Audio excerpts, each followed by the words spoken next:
Thanks again for joining FacilitiesNet's Future Trends webcast, cost-effective, sustainable solutions for commercial roofing systems. Thank you to our webcast sponsor, Versico Roofing Systems. With that, I'll hand it over to our moderator, Dan Hounsell. I am Dan Hounsell, Senior Editor for the Facilities Market with Trade Press Media Group. Thank you for joining us for today's webcast, Cost-Effective, Sustainable Solutions for Commercial Roofing Systems. Our presenter today is Paul Totten, who is Vice President for Building Enclosures with WSP. Here are today's webcast learning objectives. Gain insight into roofing systems and material advances that offer improved performance and longevity. Examine predictive and preventive strategies to extend the lifespan of commercial roofing systems. Review sustainable solutions, including advanced membranes, reflective coatings, green roofs, and insulation. And explore cost-effective options that balance cost with long-term performance.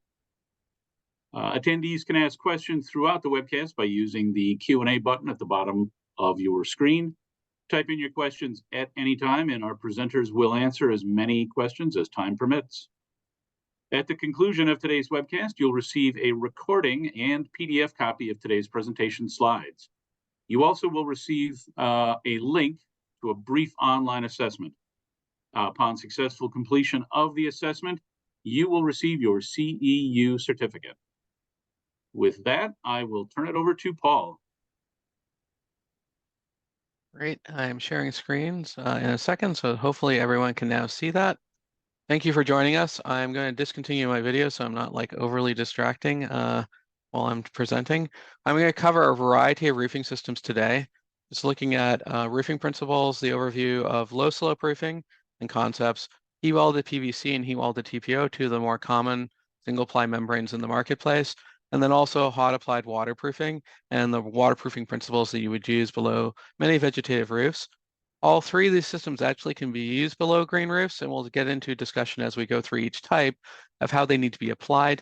The general thing to remember is that roofing is roofing. You still need a 1/4 inch per foot slope on a roofing product, whereas a waterproofing system can be on a low slope or a dead flat slab without having that same requirement. So we think about roofing principles in its very basic format from, say, even a housing market. So it'll make sense in a second how we actually transition this to more commercial roofing. You're draining water along the slope of that roof. You're taking it down to ground, usually through downspout leaders and gutters, and you're draining it away from the building. You have a similar set of concepts that you apply when we go to low slope roofing, and now you're just tilting the roof inward, and typically your drainage is contained inward. Even in waterproofing systems, you're going to have this. You're draining it through plumbing in the building and taking it out of the building through a variety of either plumbing, sump pits, and other means. If we want to think about this in a slightly different format, we can think about the principles of building science across our roofing system. And those are going to be very specific to the way that you want to think about design. You have to resist temperature. So we have insulation systems in our roofing system where it's warmer outside and cooler inside. One critical thing to think about this is in the process of thinking about re-roofing, you will have a chance to upgrade insulation.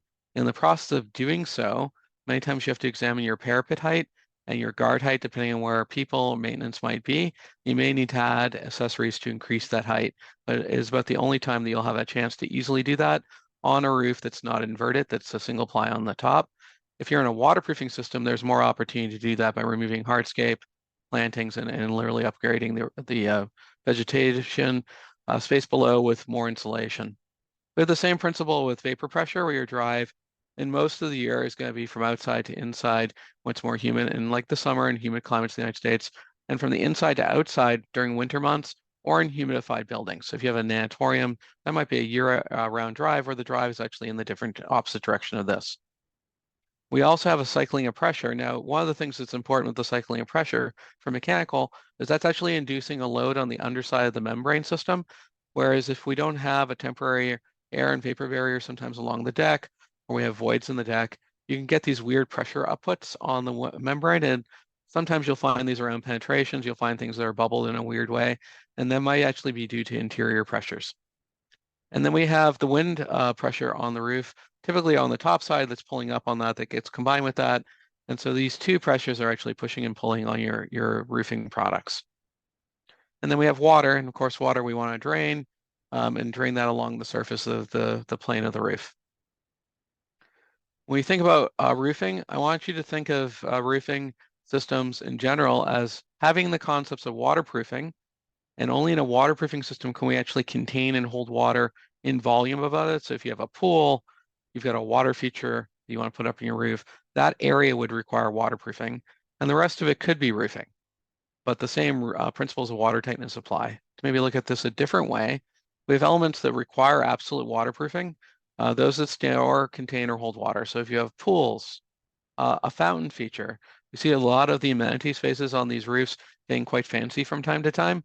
And so fountain features are actually starting to show up more on roofs than they used to just on plazas. You might have a cistern. We are going through this on a number of projects where you're looking for stormwater storage, possibly due to local code. You may see this in Washington, D.C., New York, but there's plenty of other cities in the United States now invoking stormwater storage requirements. And then you have planters in green and living roof space. These are all things that require waterproofing, where you have that more extensive, because you're now going to be storing water in those zones.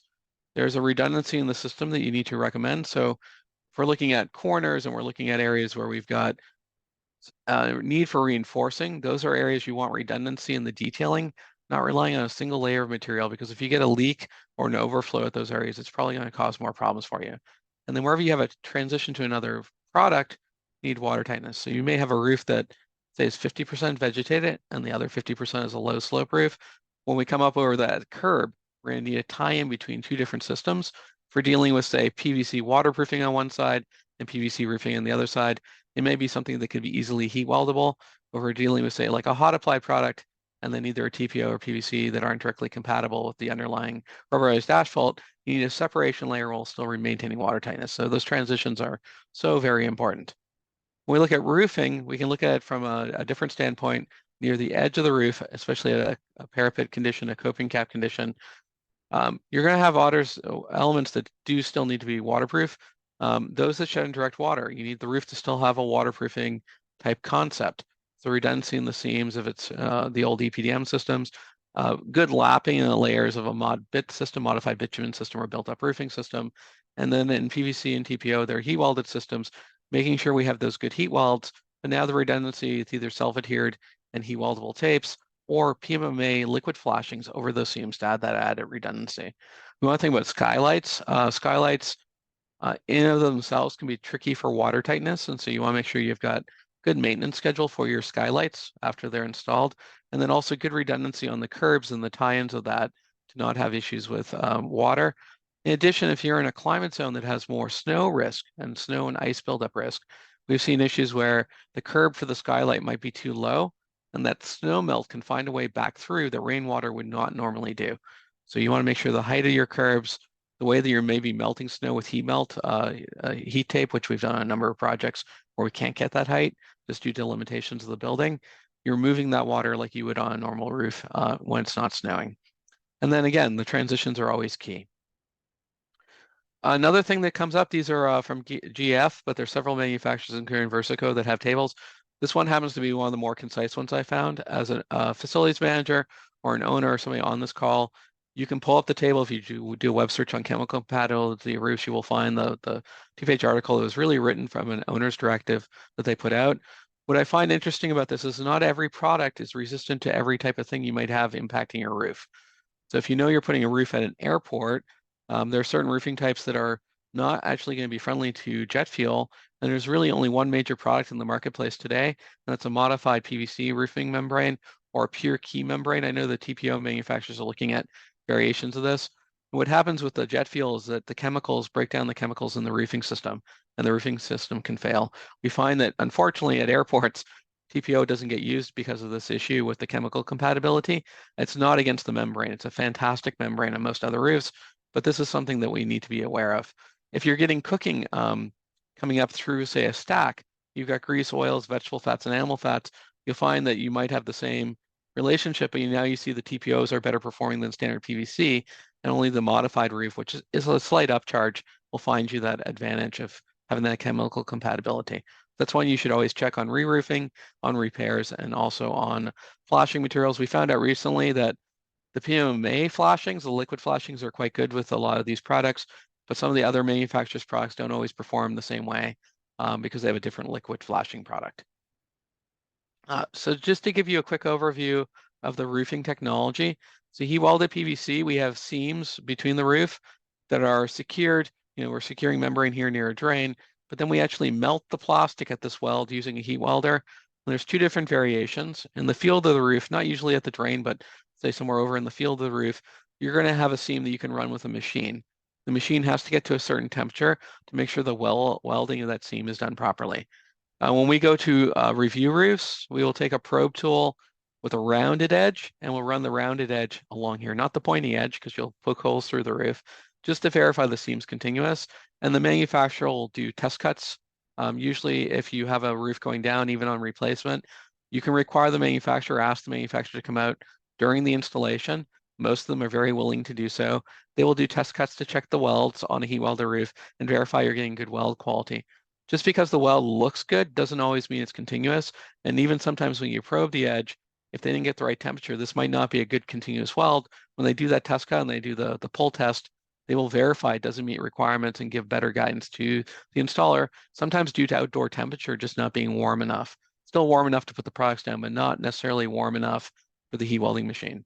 The second thing with those is that you have to look at where you might need reinforcing, and we'll get to that in a few slides. You have areas of the roof where you're going to require reinforcing of additional membrane on top of this so it doesn't stress the key weld, the base weld. Another thing to note is you can use it below a green roof if it's waterproofing, or with redundant seams and slope. So you'll see this with vegetative roof trays. You can use a green roof. You need to maintain the roof slope at 1/4 inch per foot, which means you're going to have a sloped roof everywhere. And then you're going to actually have to put the trays on something to balance them out if you want that nice straight look of the green roof. You're not getting the waviness of the sloping and the cricketing of the roof. The other thing to note is that you're actually going to recover. So if this was a seam in a vegetative roof system with the trays above, we'd actually have another strip of membrane over top, over to here, that would either be welded on both sides or the adhered and welded system that the manufacturers sometimes use. I would not use, and they're not allowing for use, the PMMA liquid flashings over this because of the risk of roots breaking down that product. So it's an added cost, it's an added redundancy. And if you're familiar or have been around the old EPDM roofs, when you got to their platinum roof from any manufacturer, it always required that redundant seam tape for the same reason. They've taken that same technology now to using heat welded in a green roof. If you don't have the space to get the slope, you then switch it out to a waterproofing product. The thing to know about PVC waterproofing, regardless of the manufacturer, is it's not UV stable. It doesn't have the stabilizers they put in their roofing product. And in doing so, that lack of UV stability actually creates an issue for it being exposed. So you can transition from the waterproofing, when you say come to a vertical wall, with a section of roofing that's married into that with the redundant seam tape. And that can be quite effective. When we look at this, we've used it in some very unique applications. This absolutely happens to be a gutter below a skylight system that's not yet installed. Unfortunately, on this project, the ship had sailed and we were tasked with a gutter that was actually sloped inward and draining 6 stories of facade through it. And so we created this strange shaped gutter to use hydrology to flow the water in a way that it didn't actually create issues. The great thing with PVC is that you can also buy PVC metal. What you're not seeing is below this gutter is actually PVC metal. And we welded seam technology over every seam in the metal and then brought a liner inside of it. So you can use these products to actually create waterproofing redundancy within the product in unique applications, and they end up being very good for that. This particular one has been performing now well over 11 years without a single issue with the product because of the way we built that redundancy in. And then again, looking at the seaming technology of adding additional redundancy at the seams, one of the big risks is that you might get overmelt. So you see the X, this was marked by the installer. We went and patched this corner. And in something like this unique gutter condition, there's more risk of that. This is actually a fairly clean welding system. You're going to see some bleed out on those welds that are field welded, and they're still good to check and probe. You have 3 ways of putting these down. Fully adhered, which means it's set in adhesives and glues. The adhesives have gotten so much stronger. We find that we'll find a segment of the market that used to be mostly mechanically attached, and now they're actually stronger with a lot of the adhesives. A good roof build-up is if you have a concrete deck, you're going to build it from the deck. put in the self-adhered vapor air and barrier, the redundant roofing system, the temporary roof, even on a re-roofing project, it makes it easier to do the tie-in between the existing roof and the new roof product that you're putting down. It makes it easier to keep the roof watertight during that re-roofing project. And then above that, you'd have your layers of insulation. You want the seams offset so you don't have a airflow path through them. Also keeps it better for weighing them down while you're getting wind on the roof. A cover board is highly recommended. A 5/8. Sometimes you can go thicker if the manufacturer makes it. And that also in areas of the country we have a lot of risk for hail, whether it's winter's time or like Texas, sometimes before you get major storms, you get hail. It's good to put that cover board in, and sometimes you'll add flexible material in hail areas that the insurance companies. The second is mechanically attached. And this is actually putting screws all the way through the system. Your heat welds over that will provide covers over the screw lines.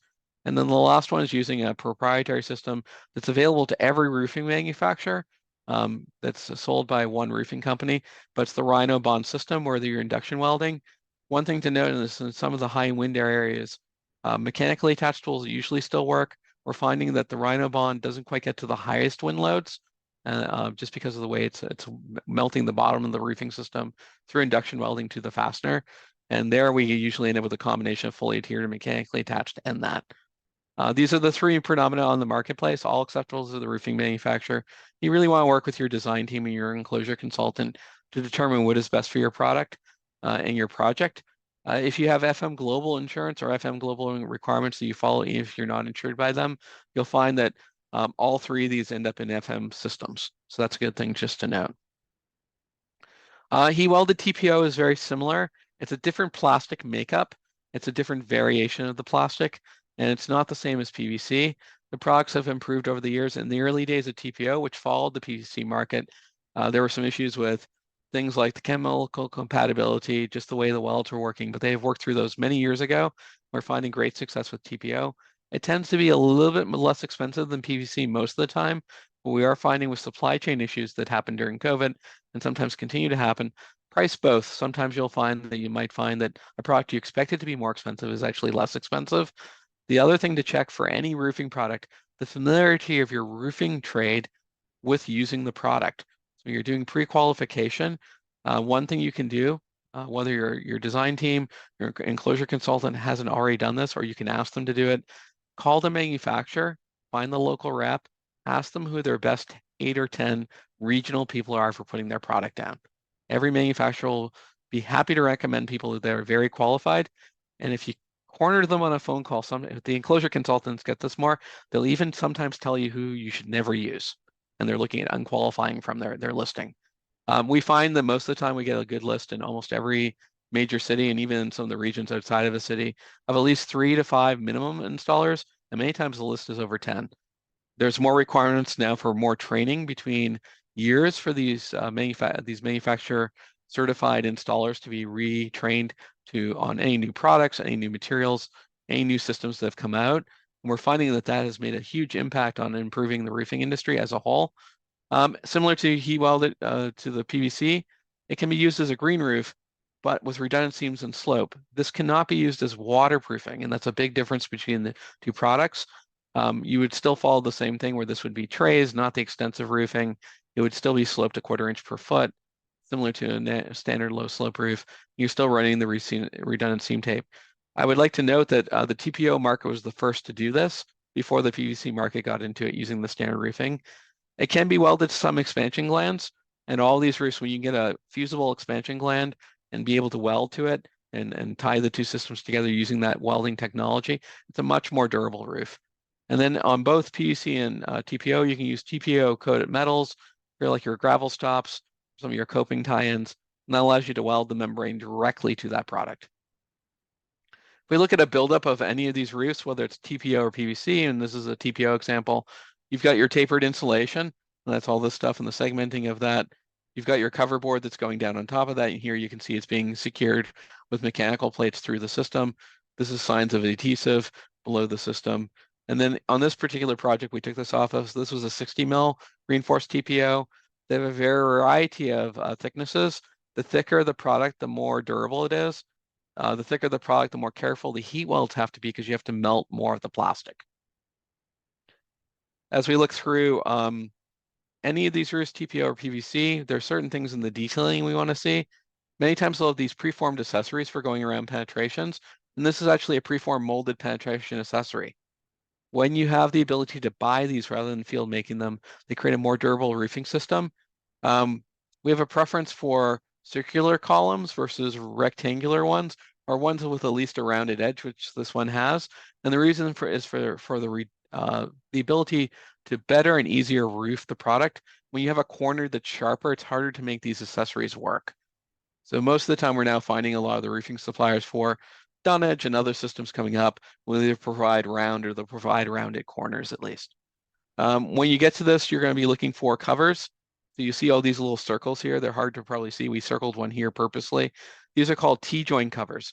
Whenever we bring a weld across a system that's making a T, we're adding this reinforcing so that weld doesn't pull apart. Without these, you'll end up with localized failure of the roof much sooner than expected, usually within a 5 to 10 year period. Absolutely critical in the detailing. When we get to scuppers, scuppers can be done in TPO and PVC. One thing to note with these and doing the scuppers is that you want to look at the manufacturer's detail. Usually offer multiple layers of redundancy through these. And you also want to look at the height. This is one that was meant as an overflow. The roofing was in a really weird spot. This is actually at a high point, so it's a little bit deceiving, but you can sort of see the slope off this side. So even though it looks really close to the roof, it's actually at the high point for the scupper.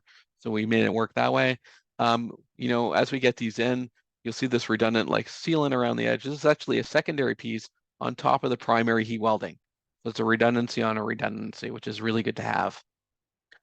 One thing to look out for with these on re-roofing and also on initial installation of a new roof is where we have these corners. A lot of times we'll have the same T-joint patches put over these after. It's inevitable that you'll find these little pinholes because they have to cut the membrane to make the shape around this. You also will have some risk of overmelt. This amount of overmelt that we're seeing here is not too bad. This little thing that's here is part of that overmelt. So you end up probing the seams. You'll have the manufacturer rep come out and check those more often. It's really critical that these areas are monitored, but this little pinhole will result in a lot of water infiltration if it's not patched over. You can imagine everything coming off the redundancy in the curb, coming down, and what it does is it follows the coursing of the edge of the seam, and this ends up being a little gutter and downspout system into your building. That's one thing to look out for.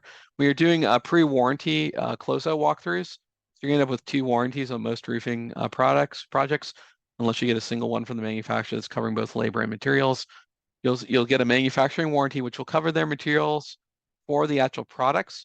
It's not covering your installation. So you get a 25, 30-year warranty. It's for the material breakdown. If you get combined labor and material warranty, you might get one that has a 15-year period covered by the manufacturer. They're coming out more often to observe the roof, verify it's been down properly, and meets all of their requirements. If you're doing a warranty walkthrough, many times you get a 1-year warranty. I would always push for 2, and our preference is asking for 5. Pay for the upcharge, and what you'd want to do is within the first year after, walk the roof and look for little things like this, especially if you're having issues. Get them repaired while they're still under warranty. Don't wait until the warranty is done. I think that what you'll find is that it makes it easy for these little things to be corrected. Here's an area where we have a pinhole actually in another corner. This is an outside corner. And this was actually formed by overmelt. Here our solution was actually to weld a new patch over this entire zone to get away from the overmelt areas. And again, it was a mechanical curb, which is a bad spot to have it. And this is one where the mechanical equipment is set more inboard. And on the next slide, I'll show you what that piece of equipment would look like. And this is like the curb that's outboard of that. And so here's kind of that type of curb type that I was talking about. Here they were trying to use sealant to patch over overmelt areas.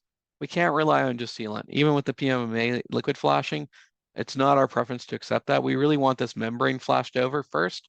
And then if we want to put a redundant liquid flashing over the corners, that's perfectly acceptable.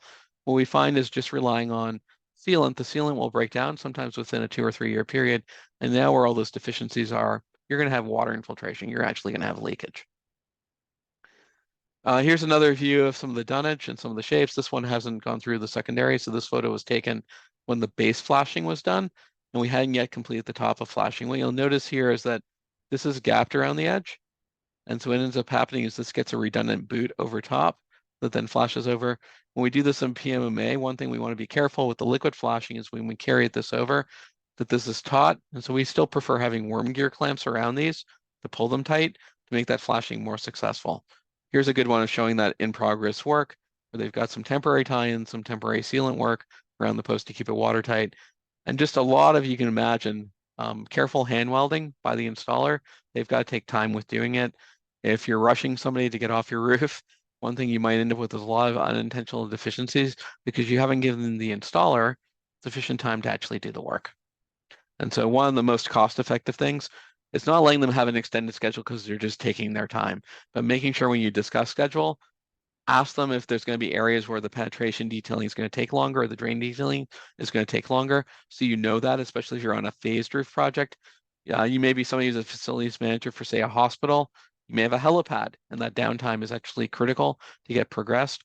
Get those walkthroughs with the installer, roofing manufacturer's rep, the enclosure consultant, the architect, done efficiently. Mark out everything, get them repaired, so you can get that helipad back up and running.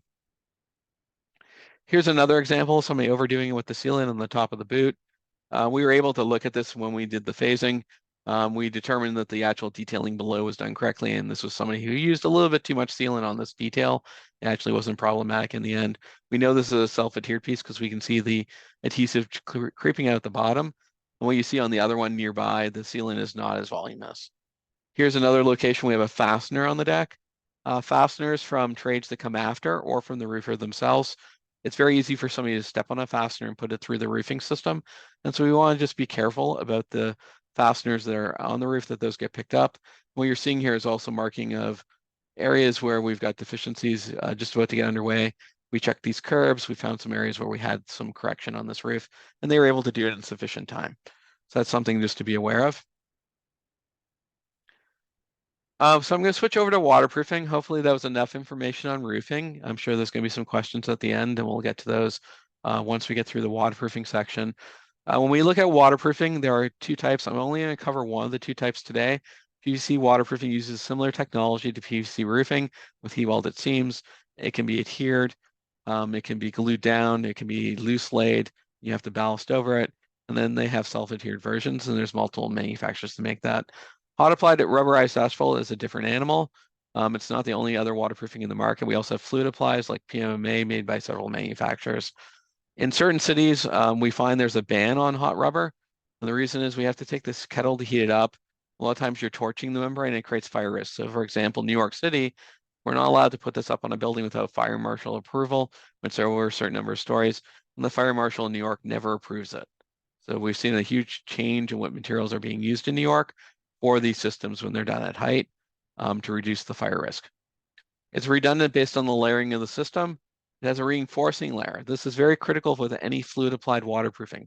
So whether I'm using a PMMA type waterproofing, again by multiple manufacturers, which is a cold fluid applied product, usually comes in white, can also come in tan. They all are based on the reinforcing thought process of a hot rubberized system. So this reinforcing layer is absolutely critical. And the other thing is it eliminates seams because it ends up being monolithic. And this is true whether it's a cold applied system or the hot applied system through using this product.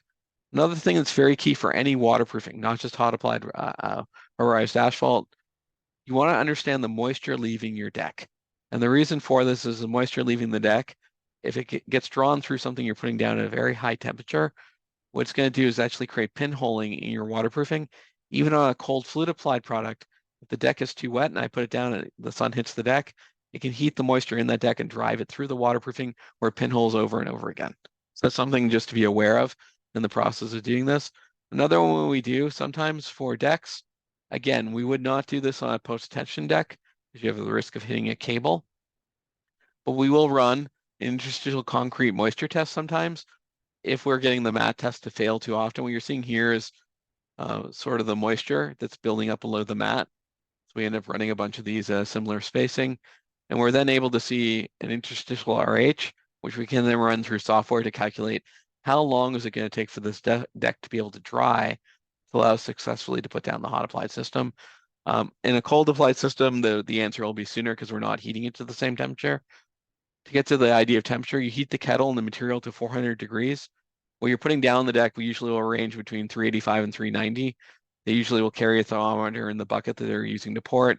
You're literally pouring 400 degree temperature material onto your deck, and now it probably makes sense.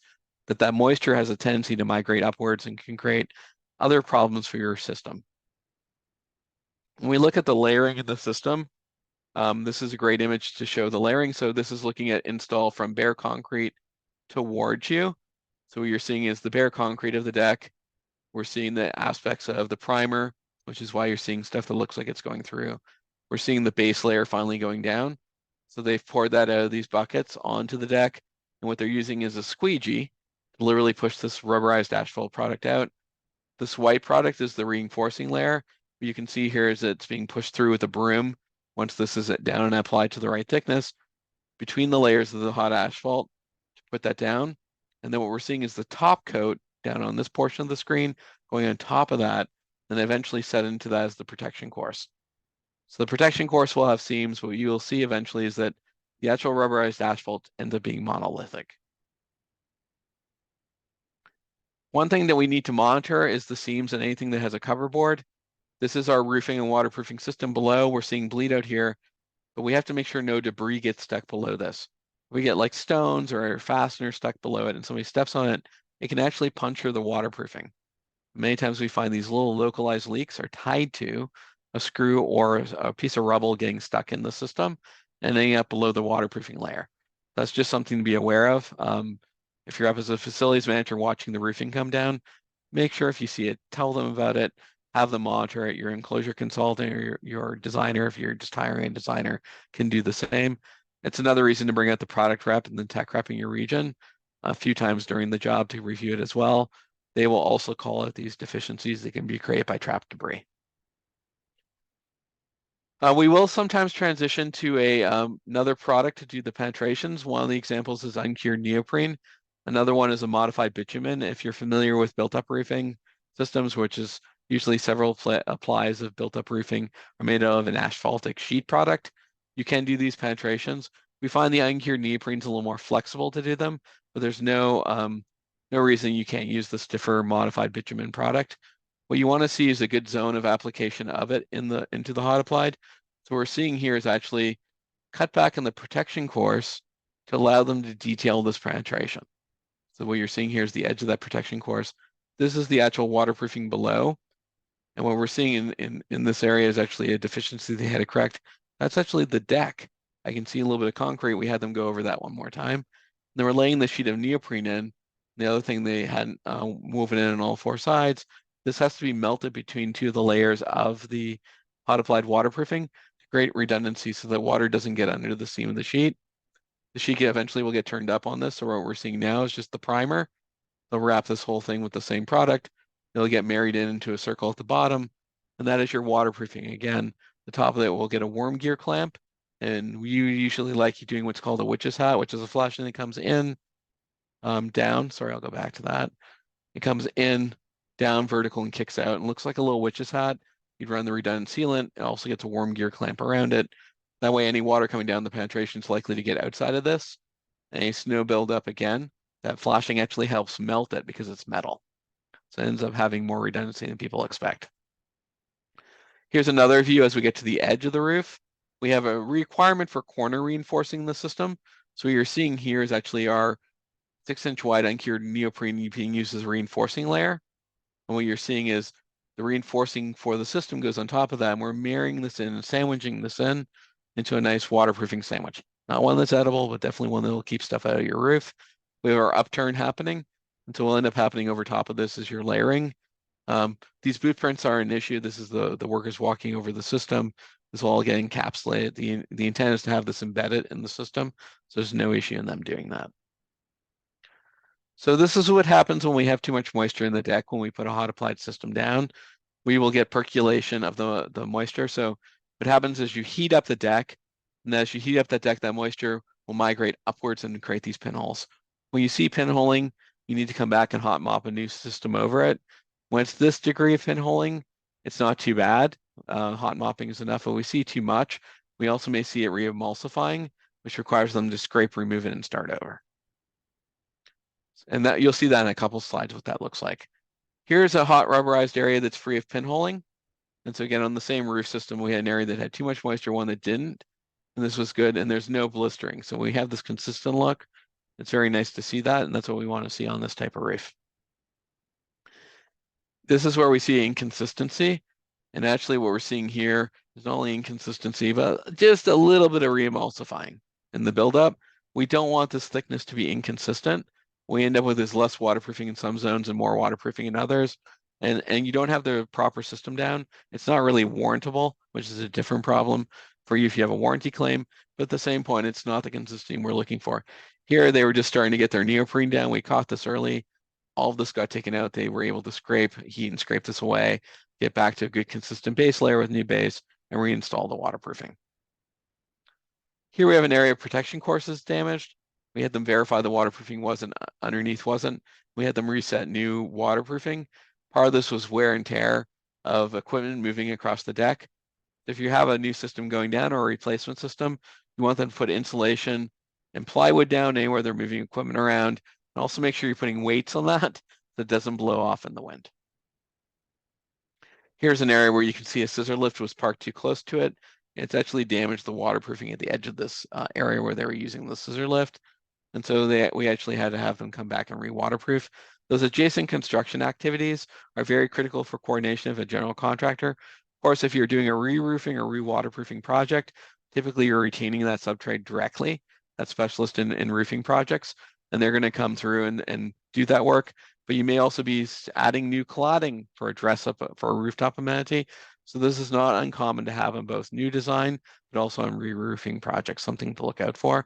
Something as an owner, you want to make sure you're covering in the contract drawings you're delivering and the specifications you're delivering from your designer, whether it's an enclosure specialist on a re-roofing project, or it's an architect and enclosure specialist on the initial one. Absolutely critical that they have that covered. Here's an area where this is UV exposed. So the actual hot applied asphalt, it's similar to PVC roofing, waterproofing, sorry, is not UV stable. The cold fluid applieds are, most of them are. I would say that there might be one in the marketplace that's not, but I think they're in the process of making it UV stable. But for the most part, the PMMA ones are UV stable. So when you leave the product exposed too much and you haven't covered it, you'll get this cracking, and that's due to the UV breakdown. You come back and you re-waterproof it, you're resetting it. You're making sure this was an area where we had an upturned curb, where the flashing in the equipment was delayed. And when they went to get that done, we had them reapply this and then let that cure, come in with the new equipment flashing. So no issue in doing that. So that covers the general aspects of the roofing and waterproofing. What I'm now going to cover for the next little bit is a little bit on vegetative roofs and just the layering of stuff that goes above these to make the vegetative roof work. So whenever we're looking at a vegetated or vegetative roof, we have a variety of things that you have on top. You're building up the insulation, you're building up filter fabrics and stuff on top of your waterproofing system. And sometimes similar, you're building up maybe a filter fabric or an additional drainage board on top of your low slope roofing at 1/4 inch per foot. The big thing to remember is you got plants and sedums, you have hardscape, and for both of these, you have wind lift. The higher you get up on the building, the more risk you have for wind tear off of the product. And you can reinforce these with a fastener system in the field. There are ways of, some of the manufacturers have really cool disc systems to hold down plantings, coupled with a little cable system. So when you're designing these, one thing you want your designer to do or ask them that they've done, engage the manufacturer. You would go to usually the national technical rep, so you'd call their 1-800 number, usually get aligned with somebody on their national team who's been with the roofing manufacturer for many, many years. Usually their top-notch detailing team that draws all their details. And they'll ask you to send details at no cost to you as an owner and no cost to us as a design consultant or designer when we're stamping the sets. They will provide markups and information back to you to make sure your warranty is assured. And you can understand the criticalness of doing that in any project, whether it's re-roofing or it's a new design project. So we have our base waterproofing membrane or roof system. We have our stuff we're going to put on top of it, our plant, our sedum, our hardscape. Where you're going to put the roof barrier is going to be critical, and then our wind uplift consideration. So all these are going to be absolutely critical to work through. And again, making sure you've had communication with the manufacturer. When you look at a vegetative roof, when you get your sedums, this is what it looks like. You got all your soil below this. You may have trays. This happens to be a tray system. You have this fabric for all this to take hold. But when everything shows up on day one, it looks like this. Don't be surprised if you got burlap sitting on your roof that just looks weird for a while until the plants take. Another way to look at these is looking at the buildup. So here's our, happens to be a hot applied system. This blue product is the root barrier. What this is doing is avoiding roots that may migrate down through the system, because again, our roof, even on a tray system, is all above the membrane. You don't want those roots growing into your waterproofing and creating voids. So we put the root barrier in as a redundancy, and in this particular manufacturer's process, it's directly applied to the top of the waterproofing system. We then have our insulation. You can see some of the offsets happening on our vertical and our horizontal. We're now laying out our root barrier to extend across the entire roof and our drainage board. And what's going to happen is that we're having overlaps of a lot of our products. We like the 2-inch. Some manufacturers will state more. That's good for the design team and the contracting team to know that. If they require 6-inch overlap and you don't do it, it actually creates warranty issues because you now haven't installed it per the requirements. And so you want to make sure that those overlaps are happening. This is what a green roof looks like as we're moving soil around. It looks messy. It's very messy. These are messy to walk. And I think what you're going to find is that you've got a lot of transitions that you've got to worry about in the filter fabric. It looks like we have quite 4 questions in, and we'll get to all those at the end. So we'll work through those, but that's good to see come in. We have our soil. And what you see is very much gardening equipment, rakes and stuff. You can understand why there's importance of getting everything kind of built up, your insulation, everything below, to really protect that waterproofing. This is the same roof I showed on the previous slide, and we're moving that around. You can see why that parapet was so high. I'm going to go back for a second to the previous slide. This parapet looks really odd, doesn't it, at the height? But now when we look at it, to get to the sufficient guard height, you're like, wow, all that buildup, right, of soil. This one happens to be 4-inch. On extensive roofs, we might have 8 inches, 12 inches of soil. I've seen some deeper around the planting boxes with trees. So you really need to make sure this edge condition, if you're going to do large trees, you don't put them near the edge. You put them in the center of the roof so your edge condition can be maintainable at this height. When we get to our drains, additional considerations for the drain interface. We usually will have a drain box cover, some river rock or ballast. In high wind, this may actually have to be higher stone, so the wind doesn't pick up the stone and maybe impact a curtain wall and a rising wall. Here's that burlap with the sedums and our soil. What also happens is that we'll typically have a filter fabric turn up. So when you're looking through this, you'll see these really dark look of this, not like this where you can see a little bit of what looks like daylight. What this is the filter fabric outside turning up to avoid soil washout. Only water is getting into the zone. That's critical to not foul the drain. I like this particular roof because we have a redundancy where we have almost like another sieve to reduce some of that coming through. A lot of dirt will get retained in the ballast. Here's a foul drainage board on another roof. This was one we were investigating. And so this is one where the top geotextile had gotten pulled back and nobody noticed, and they continued to put their soil down. And so they fouled the drainage board. If the drainage board gets fouled, you're not actually going to be able to move water through it, and that's going to create issues for the roof over time that we just want to be careful about. So this is a big one to walk.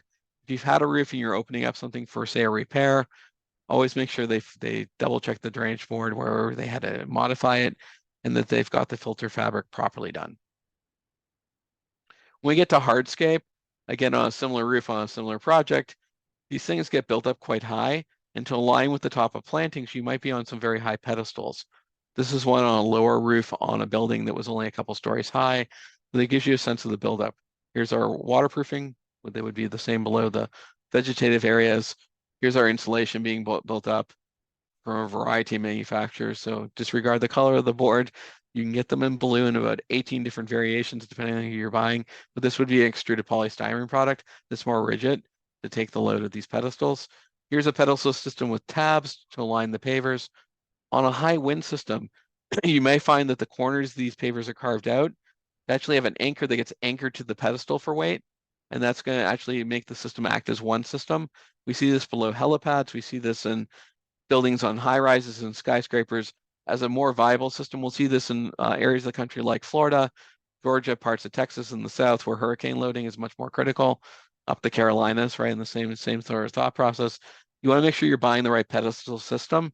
And there's at least now 3 manufacturers that have a good interlock system in the market. So you definitely can meet your minimum 3 on process of doing this. Another way to look at this is maybe an up-close view. And that's looking at the tab system.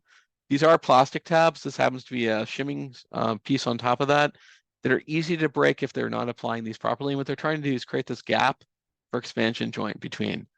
You can get ones with metallic tabs now, which are more durable. If you have the option of doing that, pay for the upcharge.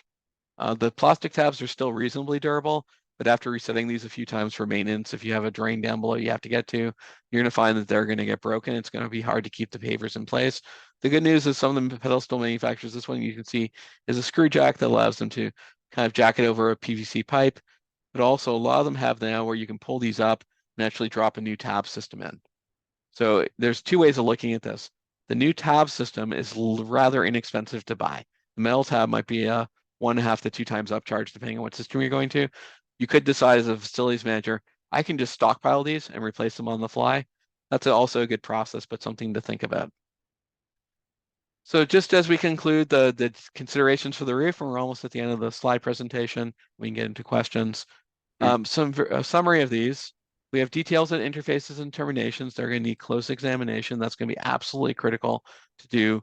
What I would say is if you're requiring from an owner standpoint, a facilities manager standpoint, requirements for re-roofing, make it a requirement that your design team has to show the details for every critical interface, not just the common ones, but everyone on your roof that's atypical. When we work with facilities managers that say are at hospitals, science and tech, data centers, if I've missed you in this mix, I'm not intending to. Museums, schools, we find K through 12 and universities where they're requiring that durability more often. We find it with a lot of our commercial market clients as well. Require this of them and then have a peer review internally. You may even hire a second consultant to do that peer review. It's going to be absolutely critical to spend that money on the design. And then during the construction, you're going to want to have somebody observing that. You could have a registered roof observer, which is a certification, or a registered roof consultant in the industry. At a minimum, verify the years of qualification. I would recommend that whoever is observing your roof, if they're coming out and they have a senior person looking at it, at least 10 to 12 years of experience observing roofs. That aligns with the RRO, the Registered Roof Observer designation. I would say 15 to 20 years experience for the person who's more experienced coming out, and that would align with the more senior certification for registered roof consultant. And make sure that their experience is just not in general enclosures, but has a lot detailing with roofing. Ask for those qualifications. The same with your roofing supplier. Ask the manufacturer who's really good at detailing as well, the rep. Key elements to require periodic maintenance get verified. Here's a huge tidbit for every facilities manager, everyone on the call today. You can request from every manufacturer that makes a roofing product in this country. I've checked almost every one of them in the last 6 months for different projects. A systems manual, a maintenance manual for your roof of how often you need to maintain everything on your project. You can make that a requirement for the specification of your project through your design professionals to require that as a submittal at the front of the job so you can start planning for how you program that in. Absolutely important. And then this gets to the last one, the information on the means, methods, and the rate of maintenance required. There's some key walkthroughs I would recommend you have. Walk your roof at least every 2 years, every time you get a mechanical contractor if they're doing work. I would walk it 6 months before any warranty expires with the warranty holder, so there's no argument in stuff needing to be repaired. And with that, I will conclude my slide deck with my contact information, and we're ready for questions. And just quickly, thank you to our sponsor, Versico, for sponsoring. We'll come back to that later, but at the same time, we'll get into questions now. So Dan, do you want to kind of feed those over and then I'll go through? I'll reshare video. So absolutely, I can handle it. Good information, Paul. Very good information. Just a reminder to attendees, you can, in fact, submit questions by using the Q&A panel at the bottom of your screen. Just simply type in your questions and we will answer as many as time allows. We have a couple of questions here, Paul, from a gentleman regarding EPDM roofs. These are from Ron Orlando. Ron, thank you for your questions. Okay. The first question has to do with, he's not sure exactly when his roof system was installed. Is there a typical lifespan for an EPDM roof? Yeah, EPDM rubber roofs are still a really good roofing product. We still put those down on projects. They don't have the same redundancy. So you will find that if you don't have the recent seam tape, your lower end of it, that would be a 20 to 25 year span. You can get 30, 35 year roofs still warranted for those. So if you're unsure of that, one thing is you can look at the quality of the rubber. If it still has most of that, if it's a black EPDM, because they do make a white version, it's a little hard to see this. But you get up and it's starting to look a little bit more gray. It might tell you it's about 7 to 8 years old, if that helps you. And then if it's really gray, it will give you a sense that's probably close to that 10-year mark, depending on where you are in the country. And so that's something to just look at. You want to look at the seams and review the seams. If you see redundant seam tape, In other words, stripping in, and it doesn't look like it was done during a past repair program, it usually means you got a higher end roof. Your redundant seam tape warranties were the ones that usually run 30 to 35, and sometimes even longer from some of the manufacturers. Your typical warranty for that, the 10 to 15 years is a good thought process, but most of them are longer than that, even on a good rubber roof that's installed today. And so again, if you have that sense that you're in that 7 to 8 year frame, you might anticipate that you've got another 7 to 8 years before you want to think about re-roofing. And then you can think about that process of that re-roofing project going back with the same project. We have campuses that maybe that was their go-to roof. And so sometimes we're being required to put the same roof down because sometimes their facilities people have been trained by the manufacturer. We've had that in a few of these campuses to do the roof repairs. We also have other buildings of a similar nature where they're upgrading to maybe a heat welded system, but it doesn't mean that EPDM still isn't a viable product in the marketplace. So hopefully, Ron, those answered your questions. Okay. Question on a couple different things here, but a question on flashing specifically. Marty Jakovics is asking, how are new TPO and PVC systems prepped for a PMMA liquid applied flashing? That's a really good question for Marty. So there's a variety of ways that those get prepped, but usually you've got some sort of primer or cleaner that's put down the surface to get that membrane back to clean, especially on like if I'm doing a repair. The big thing with the PMMAs is making sure that your installer is very familiar with them and the thickness. If I can still sort of see through them, they're not thick enough. There is a coating that's required, a coating thickness you're supposed to check. You want to come in and make sure that you've got the right surface temperature. You're not installing them when it's too cold or not the right temperature for both air and surface. You'll have problems with the PMMA sticking. And that's layering in that base layer properly, coming in with the reinforcing layer properly, and marrying that in. There's some great videos out there from almost every major manufacturer on how to put these in. You'll find them on YouTube. You'll find them if you search the manufacturer. I recommend that each of you, if you have a chance, go look at them. They're fun. I think there's actually somebody who recorded from a roofing manufacturer, not from a manufacturer, from an installer, things to do and things not to do. They actually record some of their own deficiency issues that they found in learning how to do it. So you will find those educational videos. Just don't take everything with a grain of salt, because some of it might not be all good information, but usually most of the time they hit the mark. I think that prep and then having a rep come review the first few installs. One thing I would find with these is that you may have somebody who's very familiar with the roofing system, but they may be newer to the PMMAs. They haven't been in the marketplace for the liquid flashings as often for every manufacturer. Some have been around for a lot longer. Have the rep come out, work with the installer, make sure they're familiar. Even if it's an experienced installer, always good for a reminder. And then this is an area where we're really encouraging that apprenticeship program for training, where the newer roofer who's just starting to get used to it is being supervised by a more experienced installer to put it on. So hopefully, Marty, that hits your question. All right, back to EPDM systems. Barry Meyer, thank you for your question, Barry. He is asking, if you want to minimize weight, what can be used to make the EPDM system walkable that is relatively lightweight? So you're this seems like you're looking at putting pavers over top or something over a protection course. So I'm gonna take it from that. The EPDM roofing membrane itself is not overly heavy, and the roofing system you would build so it can survive the weight of the deck that you're putting it over. If you're looking for something that's lightweight to put on top of it, walkway pads, we can see walkway mats. Those will need to be replaced every once in a while. If we're looking at a paver system, there are a variety of different pavers. Now, if I'm looking for something from an aesthetic standpoint, a lot of the early plaza deck and terrace decks were done with EPDM back in the day. I know I've done plenty of designs on those in the early part of my career. You could have heavier pedestals. Really, to still have that walkable though, you get that wonky thing. That's more a pedestal issue. And so it's looking at that support. And if you want to switch out to something more aesthetically pleasing, like an E-Pay or something that's lightweight, sometimes you got to work with strapping. And I've seen in the last 2 years more interlocking systems where they have a really cool interlocking system to hold that lightweight, what I call roof cladding down. So you can look into those. Many of the designers on the architectural side are now familiar with those and looking at specifying them. And I would say almost every enclosure consultant in the country has been around the block more than once. Not just us as a firm, but there are plenty of other good enclosure consultants, friends in the industry that definitely understand how to do those. Work with them to understand that. And usually for a quick hit, a lot of us will be even willing to pick up a small consulting job just to help you advise on that, a quick repair. You don't have to worry about that. We get that from a lot of our clients. I know all my competitors from all the friends I have in the industry are getting the same questions and are willing to take those on. But great question. Back to EPDM roofs. Mike Henderson, thank you for your question. Mike is asking, is it possible to add a liquid membrane roof over an EPDM roof? You can add a liquid membrane flashing over it. You can do coatings on these roofs. What I usually look at that is a transition. Maybe you're trying to get a little bit more life out of your roof. These aren't usually permanent solutions. A lot of times as the seams have opened up, they'll continue to move over time and may tear through that even with the reinforcing you may put in. But we do find that you can go over almost any roofing system with one of those liquid coatings or a liquid applied membrane. I think the challenge there is it is really a Band-Aid for a longer term solution.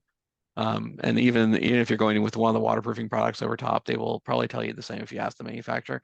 It may buy you 5, 10, 15 years. You could patch it over time to build up enough capital to do that eventual re-roofing product. We definitely have done this on projects where we've helped somebody extend it, but we're very clear up front. This isn't like re-roofing. The other one I get that's similar is the old-fashioned system of over-roofing. Sort of the same thought process, right? If you have a failure in the new roof over top, you can have the same in the liquid flushing or liquid membrane in this case, opening up. It's still going to find that failure that was in the existing product, why you went over it. And now you have a torturous way of trying to figure out where it came in. So that's just something with some of the electronic leak detection, which you can do after the fact, not having the grid that is embedded in the system. You can still help find those leaks. Sometimes with infrared, if it's wet enough, you can help find those leaks. But it is something that is what I call temporary or in between roofing that still has some durability, still very usable in the market, still used by a lot of owners and facilities managers, but I would not see it as a permanent solution. Right. Let's talk a little bit about green roofs. I know facilities managers are having more and more questions about green roofs as they become more popular. One consideration is watering. How often do you need to water a green roof? And then I think beyond that, are there any particular considerations, maintenance considerations, I suppose, for the actual plantings on a green roof, which is something managers might not be as familiar with? Yeah, so on the vegetative side, I would say there's two things. You will need to water usually while the sedums are taking, and you'll usually need to water if it gets too dry. If you're in a part of the country where there's fire risk and the plants get too dry, it might be a problem. So some aspect for irrigation. Usually you can work with the landscape architect for your project if you're not working with one. The manufacturer actually has great guidance on what you would need to get the sedums to take or in repair. You will need to maintain plantings. It is plants. So if plants die off, you have to replace them. Otherwise, you're going to end up with a very ugly vegetative roof over time. That's why the tray systems are so attractive to many owners and developers and facilities managers. If you have a bad tray, you can replace it. The other thing to be aware of, in addition to the watering and irrigation requirement, is just that you're going to attract some wildlife to your roof, which is great. Butterflies, bees, hummingbirds are all fantastic, right? These things that pollinate. Just be aware of where you're putting your rooftop amenity is not where you're likely to have a lot of bees. It may not make your tenants very happy while still surviving both. So sometimes you'll mix the plantings in a way that the plantings nearer where you have that amenity space, maybe on hardscape, are different. So you still have the ability to have pollinators and other things that are wonderful for people to observe up on your roof, but they're away from where they're likely to have a bee sting. And one additional question about green roofs. How, just in general, I suppose, how are the sort of the inspection and testing considerations different for a green roof versus what the type of system somebody might be used to maintaining? So there's additional testing you can put in. You can put in at the waterproofing layer a more permanent grid system, which is electron vector field mapping, electronic leak detection system. What we find with those are very purposeful over critical infrastructure. We want those to usually be tied to an alarm. And there are ways of doing the grid. We've had these on a few projects in the past where you can put each alarm to be independent to a certain sector to kind of help you pinpoint where that is. Then you're able to go up and plug into that system and help pinpoint it more accurately. I think that it's absolutely critical that you can use a lot of these electronic leak detection systems that are becoming newer to the marketplace that don't require the grid system and the permanent, but you're still trying to troubleshoot through a system. The old-fashioned way of still coming up with a hose and a nozzle and soaker hoses to help test and help locate is still important. I would say that you're checking your roof. I would say no less than every 2 years. Every year is still a great idea. Some people, if you have critical infrastructure, it's every 6 months. If you have a major snowstorm or ice hitting the roof, definitely get up and check after that. And then working through those testing aspects. There's expense up front to buy some of these systems if they're going to be permanent to your system, but the end result is that it should reduce some of your maintenance concerns over time. And then we have one more question from Ron Orlando asking about an EPDM roof. How often do walk mats on an EPDM system need to be replaced? And how do you know when they need to be replaced? So the walk mats can need to be replaced when they break down. And I saw Tim's question that was just above that on slipperiness. So yes, some of the earlier mats got quite slippery and the dimples weren't high. And then when it snows and you get ice on the surface, you have the same process. I would ask the manufacturer if they have variations. Sometimes they're not in their standard literature, but they sell them for thicker. And then the other thing is you can put heat trays below those in snow areas to do the melt more efficiently. Yes, there's still some risk, but they can reduce some of that. But that is an ongoing problem with water on the surface. And then on the replacement, I would look at a period of reviewing every 5 years and have some attic stock. If you have an area that's being maintained more often, they may wear down more efficiently in that area. But you should see a 10 to 15-year lifespan on really good walkway pads, and sometimes it's sooner. If they're ones that are heat welded into your system, the one challenge you're going to have on that is you're going to have to come back and probably heat weld new ones over top of them. So sometimes you'll walk these roofs and I can tell, yeah, they've had walkway replacement. That's been built up a bit and it's been welded over top. Very good, Paul. Before we conclude the webcast, any last thoughts for our attendees? So I think it's just a matter of looking at programming this in, really working through all the aspects you want for your roofing system to have success. Really program it in from schedule of when you're replacing or doing new, all the way through maintenance, and then programming out when you're going to reschedule for a future roof replacement. I think planning is going to be absolutely critical. Know that your manufacturer rep can really be an asset that you can use that's out there for you. Ask questions. There's no dumb questions on roofing. There's great questions on roofing. Making sure that what you're looking for. And if you see something while you're walking roof on that new design job, or which is atypical, or on a replacement job, point it out, have it taken care of, and the same on those warranty walkthroughs. Very good. Thank you to our sponsor, Versico. Thank you to Paul Totten for the excellent insights and information. Watch for your email for in the coming days. The email will contain the CEU test link, the recording, and PDF copy of today's presentation slides. Thanks to all of our attendees. This concludes our webcast.